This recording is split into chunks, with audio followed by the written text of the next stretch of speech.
प्रधानमंत्री नरेंद्र मोदी कल से 5 देशों के दौरे पर रहेंगे। अपने दौरे के पहले चरण में घाना जाएंगे। 3 दशक बाद किसी भारतीय प्रधानमंत्री की ये पहली यात्रा होगी।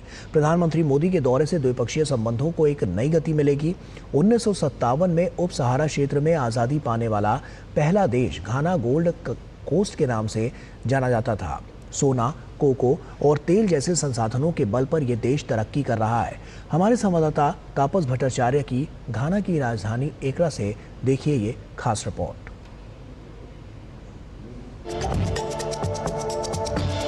घाना उप सहारा अफ्रीका में आज़ादी पाने वाला पहला देश था और तब से लेकर अब तक ये पश्चिमी अफ्रीका में स्थिरता और प्रगति का प्रतीक बन रहा है। इससे पहले ये गोल्ड कोस्ट के नाम से जाना जाता था। ये देश 1957 में ब्रिटिश उपनिवेशवाद से आज़ाद हुआ। उसके बाद अफ्रीका के कई हिस्सों में स्वतंत्रता आंदोलन की एक मिसाल बना। सोना, कोको और अब तेल जैसे संसाधनों के दम पर घाना आज क्षेत्र में सबसे गतिशील और तेजी से बढ़ते हुए देशों में गिना जाता है। घाना नाम प्राचीन घाना साम्राज्य से लिया गया है, जो मध्यकालीन अफ्रीका में व्यापार का एक बहुत बड़ा क्षेत्र था। घाना का आधुनिक इतिहास समृद्ध और जटिल रहा है। सन 1700 के दशक में शक्तिशाली अशांति साम्राज्य के उदय से लेकर ब्रिटिश कॉलोनियलिज्म तक इसमें कई उतार चढ़ाव देखने को मिले। 1957 में क्वामा नक्रुमा के नेतृत्व में घाना को आज़ादी मिली, जो बाद में गुटनिरपेक्ष आंदोलन के संस्थापक नेताओं में भी शामिल हुए।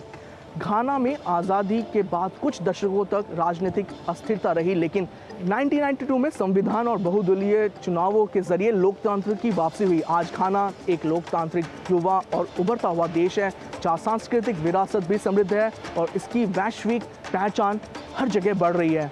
घाना की यात्रा संघर्ष, गर्व और संभावनाओं की यात्रा है, जो अफ्रीका की उम्मीदों की एक मिसाल है। कैमरा पर्सन राकेश और मोहन मुकुट शर्मा के साथ मेरे सहयोगी इंजीनियर सौरभ और मैं तापस भट्टाचार्य लेते हैं आपसे विदा अफ्रीका के आक्रा शहर से।